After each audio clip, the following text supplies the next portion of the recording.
For this sea turtle, you'll want 2 green 260s and a yellow and brown 260 and a 5-inch white round.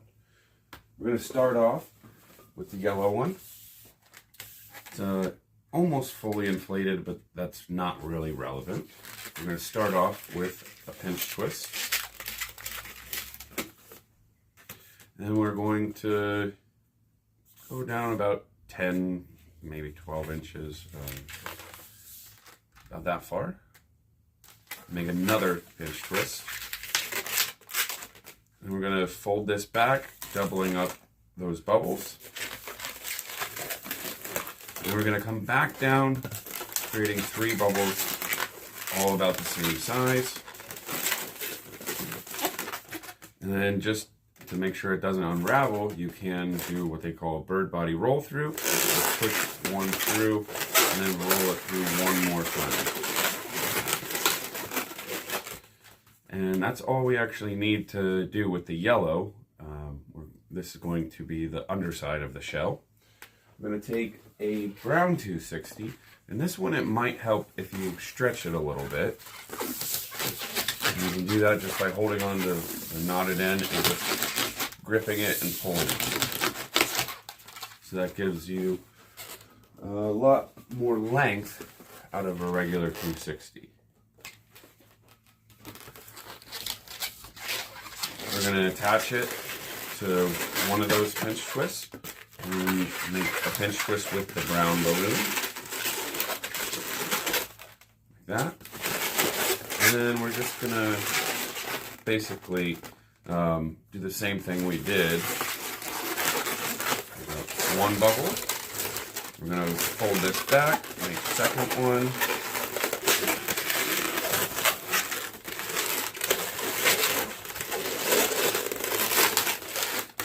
And a third one. So this is actually going to wrap around the shell, like that, but we're going to hold off on that for right now. So we can set this aside for a moment. And then our first green 260, we want to inflate that almost all the way. I'm going to start off with a loop twist with enough room that we're going to be able to push that 5-inch round through there. And I always like to pull my knots through to make sure it doesn't come undone. We're going to do 2 pinch twists, and I also pass those through.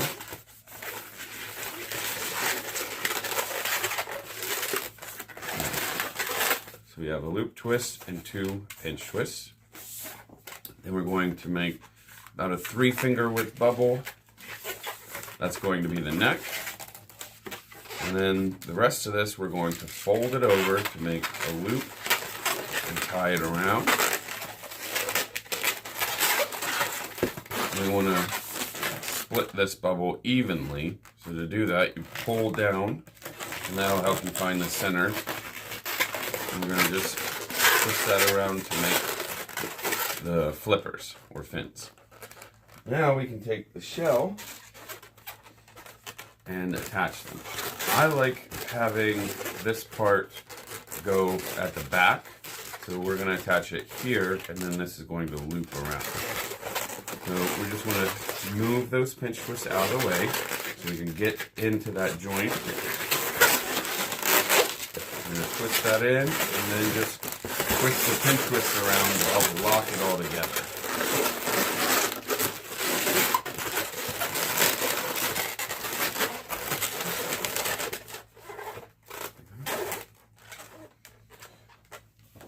Now this 260 that we're using for the back fins and the tail, when I inflated it, I cupped this section so it only filled up beyond that, because we don't really need the full length, but I prefer to have this piece sticking out at the end for the tail rather than a knot. So we're going to squeeze that a little bit further to make it softer.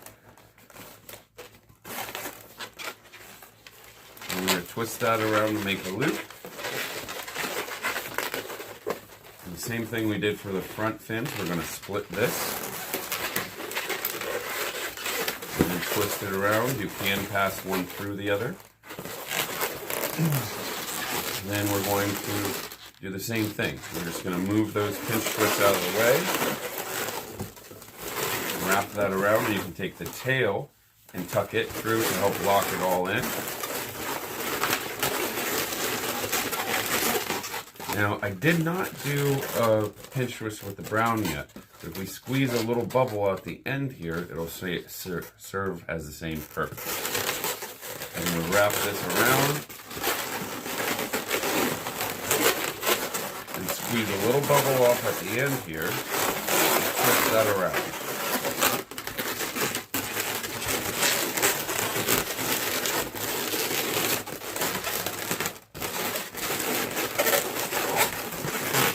At this point, as long as all those twists were done tight, we can cut this off without worrying about it coming undone.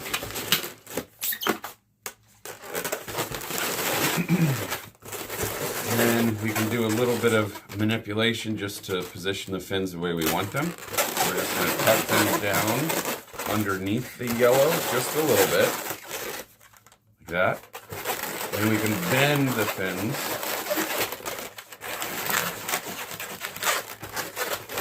And the back fins, sometimes it's better to leave them out rather than wedge them in there because it'll spread the shell open too much. You can try to tuck them in as well, but just a little bit.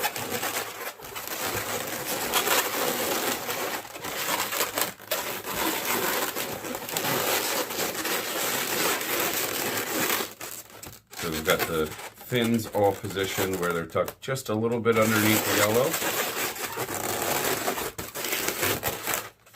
And the tail is sitting in between those two pinch twists at the back. And we got our yellow pinch twist on the bottom and the brown on top. With this loop or ring just kind of resting there. You can tuck that in as well. And then we're going to use a 5-inch white round for the eyes. Set this down for a minute. We're just going to split this, and it is underinflated. We're going to split this, trying to get them even.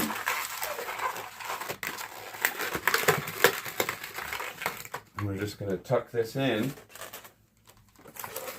pushing it through that gap. So this is pretty cute on its own, but doing the artwork really helps it a lot.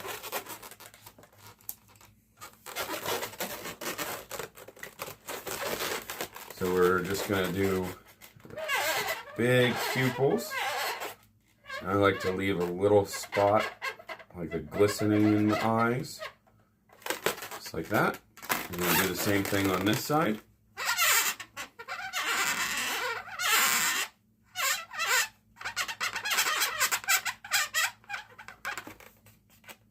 And then the mouth. We're going to do that right about there.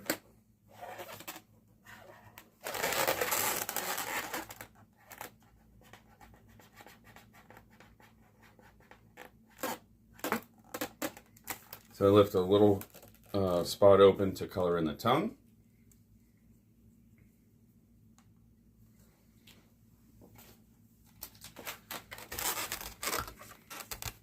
And then I like to use orange for more contrast to give it these little spots.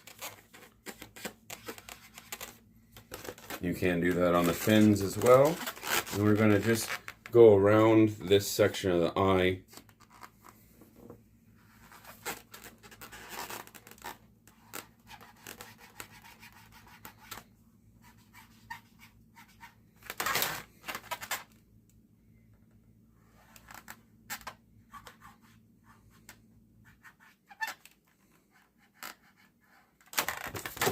Just like that. And that's it for the sea turtle. Oh wait, forgot to color in his tongue.